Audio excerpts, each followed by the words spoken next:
था बनिया। एक बार वो व्यापार के लिए प्रदेश जाने लगा।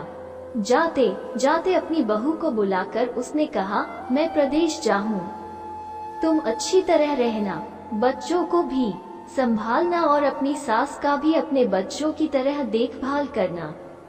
याद रखना, माँ से कोई काम मत करवाना।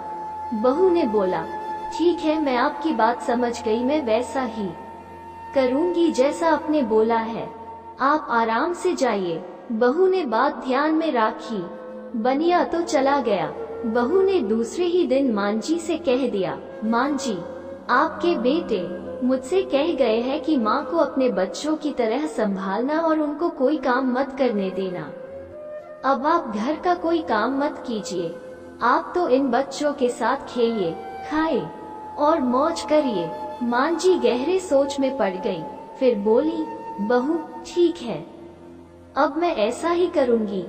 कुछ दिनों के बाद बहू ने अपनी बेटी के कान छिदवाए।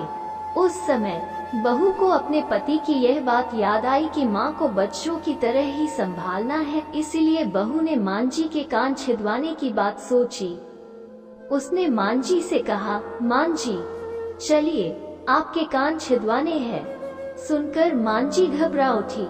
उन्होंने बहू से कहा, बहू मुझे अपने कान नहीं छिदवाने हैं, क्या अब अपने इस बुढ़ापे में मैं कान छिदवाऊं? बहू बोली, जी नहीं मांझी, आपको तो ये करना ही होगा। मैं नहीं चाहती कि आपका बेटा मुझे कुछ कहे, इसलिए आपको मैं अच्छी से देखभाल करूंगी।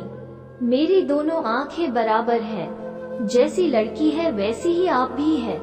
मांझी मन ही मन समझ गई और सुनार के पास बैठकर उन्होंने अपने कान छिदवा लिए। सुनार ने कान छेदे और कान में धागा भी डाला।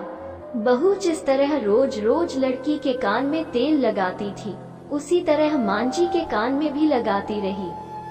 थोड़े दिनों बाद बहू ने अपने बेटी के लिए बाली बनवाई तो उसे अपने पति की बात आई। फिर उसने मांझी के लिए भी बाली बनवाई और कहा, आइए आपको ये बाली पहना दूं। मांझी ने कहा, बहू मुझको बाली क्यों पहनाती हो? मैं बूढ़ी हूँ, मुझे इसकी जरूरत नहीं है।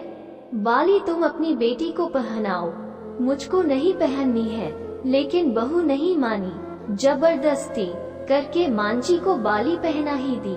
इसके पश्चात मांझी छोटे बच्चों के साथ अपना मनोरंजन करती, घूमती, खेलती और कई तरह के मौज मस्ती करती। बहू ने एक बढ़िया दिन देखकर अपने बेटे को नाई से चोटी रखवा ली। फिर बहू को मांझी की याद आ गई। मांझी बच्चों के साथ खेल रही थी, उन्हें वहां से बुलवा लिया और कहा, मांझी आइए, नाई के सामने बैठिए। अपने लड़के की तरह मुझे आपके सिर पर भू चोटी रखवानी है। जब गोविंद के चोटी रखवाई है तो आपके क्यों न रखवाऊं? इसलिए आप जल्दी आइए। मांझी ने बहू को बहुत समझाया, पर बहू टस से मस न हुई। आखिर मांझी नाई के सामने बैठी और उन्होंने अपने सिर पर चोटी रखवाई। बहू ने गोविंद को और मांझी को जो बोला वही किया उनके साथ। बाद में बहू रोज मांझी की चोटी में तेल डालती, चोटी गूंथती और सर पर ओढ़नी डालकर मांझी को बच्चों के साथ खेलने के लिए भेजती। जब खाने का समय होता तो बहू उनको आवाज देकर बुलाती है। ऐसे ही रोज का हाल था। जब बेटा घर वापस आया तो सबसे पहले उसने बहू से माँ के बारे में पूछा कि माँ कैसी है और कहाँ है, मुझे उनसे आशीर्वाद लेना है। बहू ने बताया, मांझी तो बच्चों के साथ खेल रही है, यही कहीं होगी, आ जाएंगी। बेटे ने पूछा, क्या कहती हो माँ? गली में खेलने गई है। गली में तो बच्चे खेलते हैं, क्या बुद्धि माँ कहीं खेलने जाती है? बहू ने कहा, मैं तो माँ को खेलने भेजती हूँ।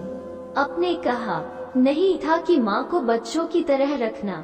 मैंने तो लड़की की तरह ही माँ के भी कान छिदवाए हैं और कानों में बालियां पहनाई है। जब लड़के की चोटी रखवाई तो मैंने माँ की भी चोटी रखवा ली थी। जब मैं सबको खेलने भेजती हूँ तो माँ को क्यों न भेजूं? मुझको सबके साथ साथ एक सा व्यवहार करना चाहिए। पति समझ गया कि उसकी मूर्ख स्त्री की अकल का दिवाला निकल गया है। बाद में पति के कहने पर बहू ने माँ को पुकारा।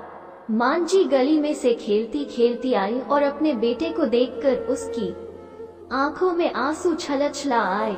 माँ की हालत देखकर बेटा भी दुखी हो उठा। बहू की मूर्खता के लिए बेटे ने माँ से माफी मांगी और बहू को बड़ी उल्टी सीधी सुनाई।